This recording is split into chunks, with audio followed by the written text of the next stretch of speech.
Some roads are easy to navigate. Others can be treacherous and incredibly difficult. Hey, when treacherous describes not only the painful road you're walking, but the person who made it painful, you need to keep your eyes on the prize.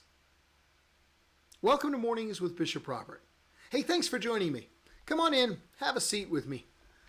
My goal is to introduce people to the Jesus they never knew, and then help them get to know him and his word personally and better.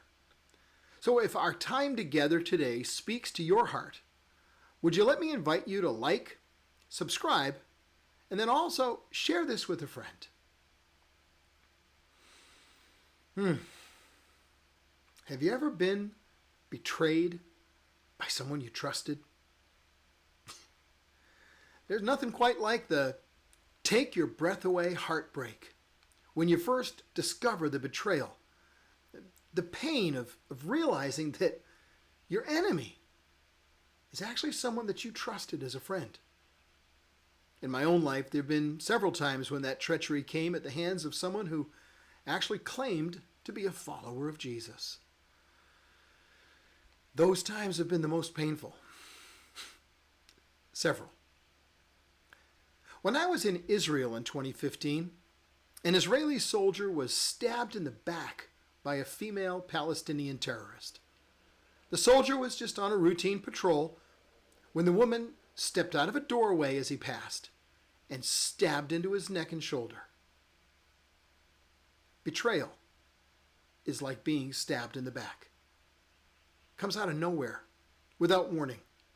And all of a sudden you have a searing pain and shock and a great deal of blood.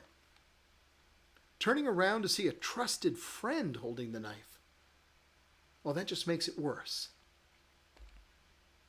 Our verses today remind us that Jesus understood this pain all too well. The first reading shows us that he felt his pain. The second demonstrates his response and lays out what he expects our response to be in painful situations.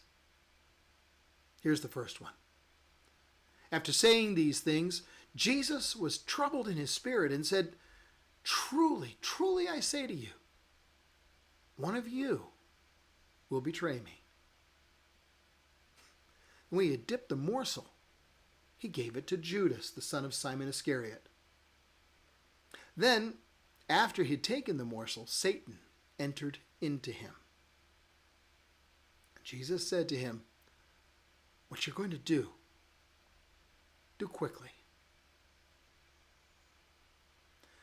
Hey, we're halfway through Holy Week. Let's take a minute to catch our breath and consider how to face the pain that each life will inevitably face.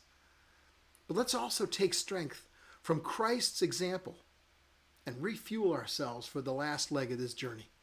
Because Sunday's coming soon. Here's the second reading.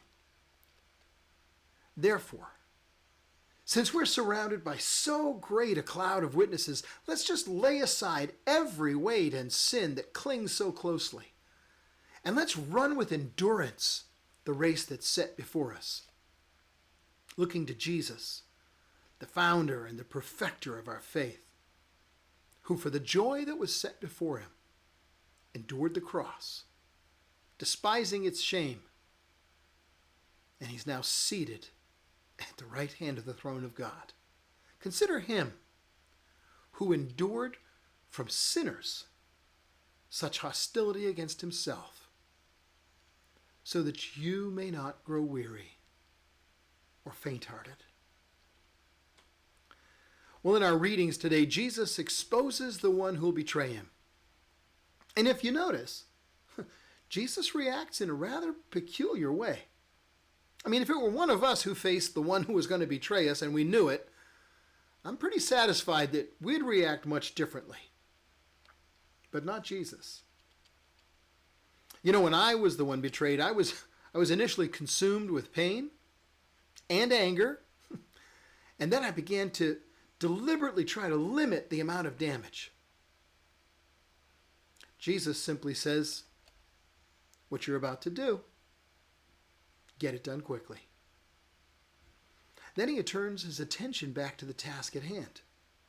And he determines to make the entire situation into an opportunity to glorify the Father.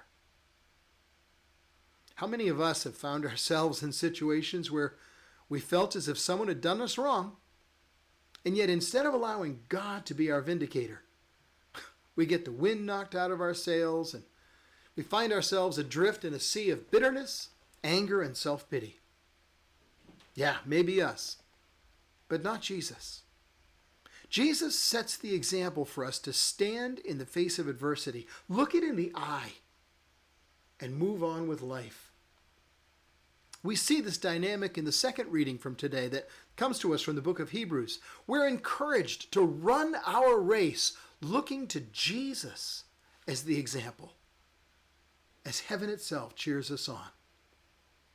We can't forget in this season that we entertain a great cloud of witnesses who've gone through trials and tribulations much greater than our own.